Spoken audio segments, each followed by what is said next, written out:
I'd like to demonstrate how I evaluate the supraspinatus tendon.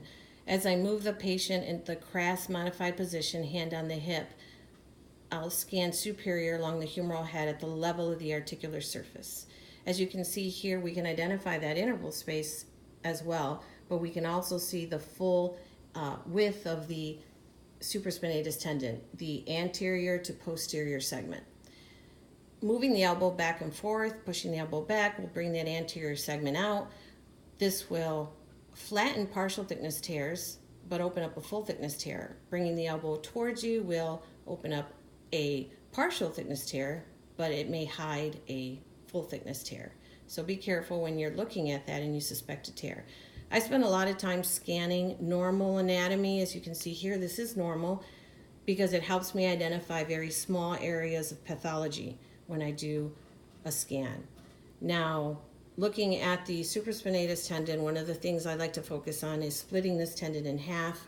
So I split it in half. This is the anterior segment, this is a posterior segment, and then I do focus on the overlap or the conjoined tendon where the infra overlaps supra. This is very important to me because you can have isolated tears just within the segment that may not be affecting the posterior segment or the anterior segment as the tendon inserts on the greater tuberosity. Scanning that to the tuberosity here, it may reflect as normal.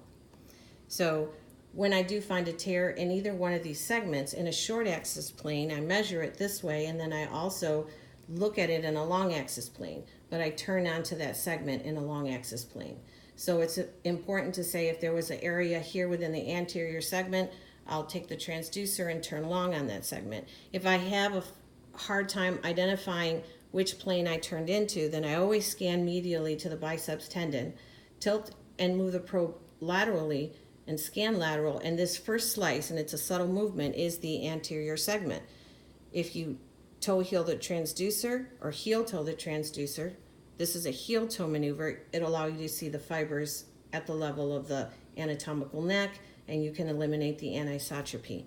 If you toe heel the transducer, it allows you to see the musculotendinous junction here. So these could be areas where a full non-displaced full thickness tear could hide, or partial thickness tears could hide in there as well.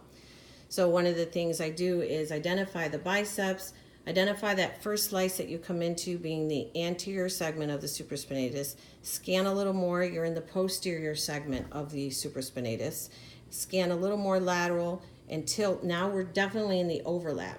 So the fibers that we see here now are infra. These are supra. A lot of people mistake this area for just supraspinatus, but the anatomical neck has flattened out. We are truly at the overlap. If I come out a little more lateral, then the anatomical neck is completely flat, and all of these fibers here are the infraspinatus fibers.